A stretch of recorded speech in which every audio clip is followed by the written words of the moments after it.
Hello everyone, it's Shane Kanto, your Wasteland reviewer, and I'm here to review the new documentary, Copa 71.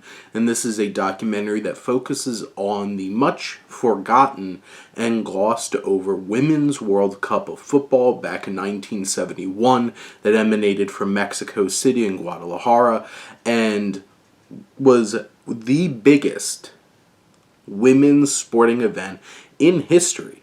As we saw in the finals, Mexico going head to head with Denmark in this epic confrontation with the largest crowd for any women's sporting event ever. But this has been long lost to history because FIFA will not recognize it as an actual World Cup, and this film deals with the sexism and the politics that caused that to happen.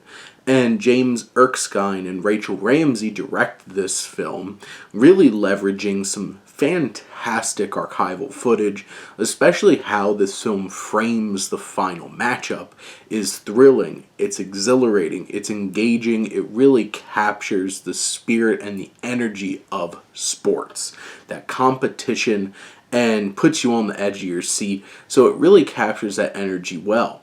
It has, a lot of straightforward documentarian storytelling with people sitting down, being interviewed, giving their perspectives. And you get a lot of perspective from the Mexican and Danish women who were a part of this as they express their frustrations about how at every single turn FIFA was just slapping them in the face and just being like, well, you can't do this, you're women. They even blocked them from using any FIFA arenas in Mexico City and Guadalajara, and they wound up having to use these behemoth arenas, which they sold out. And that's one of the most fascinating things about this.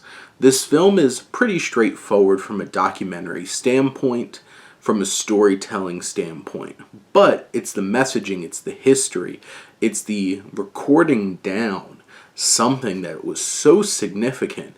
We're in a world where women's sports is hugely in the shadow of men's sports. You had women's sports just creating these record number of attendances and everything, and you're just like, what happened to this?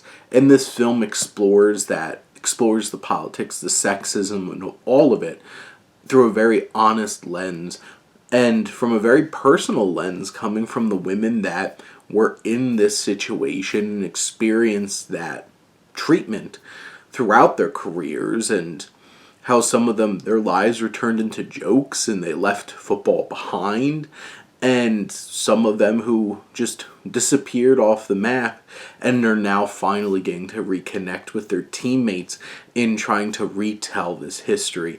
This is an impactful, engaging, and engrossing documentary that really sheds a light on a point in history where women's sports could have been massive and why it never got there. But those are my thoughts on Copa 71. Let me know what you think and let's talk some movies. But thank you as always for tuning in and supporting your Wasteland reviewer.